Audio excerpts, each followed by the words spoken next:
Ano po ba ang dapat isahig o ang pagsasahig sa kulungan?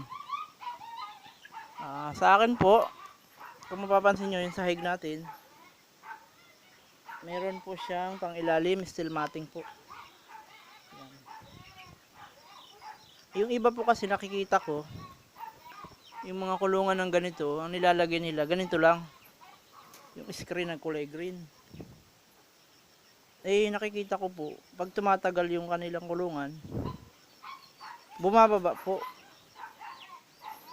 Umaano siya, umuumbok pa ilalim.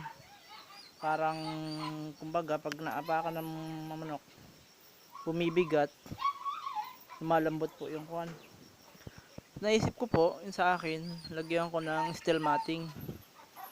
Ayan po, mapapansin nyo, may steel matting yan. Yan. Saka ako pinatungan ng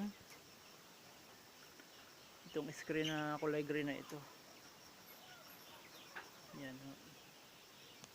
Kunting idea na rin po yan para pag kayo nagawa, maganda rin. Yan. Dinalangan ko po talaga yan ng kuwan, ng ng kahoy para hindi maipon ang dumi ng manok. Kailangan madalang po. Ayan po, madalang po ng pakagawa ko. Lalagyan nyo po, importante, kung madalang, lalagyan nyo po ng steel matting. Yan. Malaki po itong kulungan na ito kasya po rito ang 50, mga 600 po hanggang 700.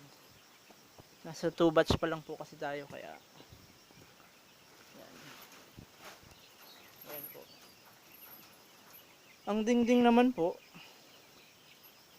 meron po kasing mas maliit na screen na ganito ho ang klase. Yan po ang idingding ninyo. Ayan, katulad nga ni po niyan. Ito. Medyo maliit siya ng kaunti doon sa pansahig.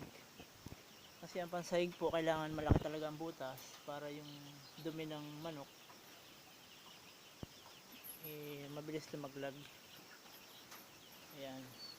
Malaki po, kung mapapansin nyo, malaki ang butas kumpara dito na maliliit, pandingding. Kung mapapansin nyo, may sako ito may lona. May lona ito nakapaikot. Yan. May lona nakapaikot po yan. Kasi po, ang po niyan, ngayon po, taglamig po kasi. Yung hangin, malamig, simoy. Kaya po nilalagyan po niyan. Ang po niyan, sa mga sisiw, hindi po pwedeng malamigan sila. Kailangan po nila init Yan. Yan, katulad yan po. Pag ganyang mga sisiw, lalo na kung umuulan-ulan, mahangin, malamig. Yan, dinadagdagan ko siya ng ilaw. Kaya yan ang purpose po nung lona nakapaikot. Ngayon po, pag ganito na, yan, kalalaki, at tag-araw po, kung halimbawa po ganito na kalalaki at tag-araw naman, pwede nyo pong tanggalin na yung lona nakapaikot sa kulungan para po fresh. Balance po ang kanilang balance po ang kanilang sa lamig at init. Yan, hindi rin po pwede sila ng kulob na kulob pag tag-araw. Yan. Yan, ganitong screen po ang pang dingding. Pwede rin po mas maliit pa dito, pero kailangan kasi minsan po pagka talagang tag-init na, kailangan makakapasok din kahit pa paano ang hangin. Dito sa kabila, kung nilagay ko kawayan, nagtipid po ako, kaunting tipid kasi masyadong mahal din po ang screen na kulay green na yan. Yan.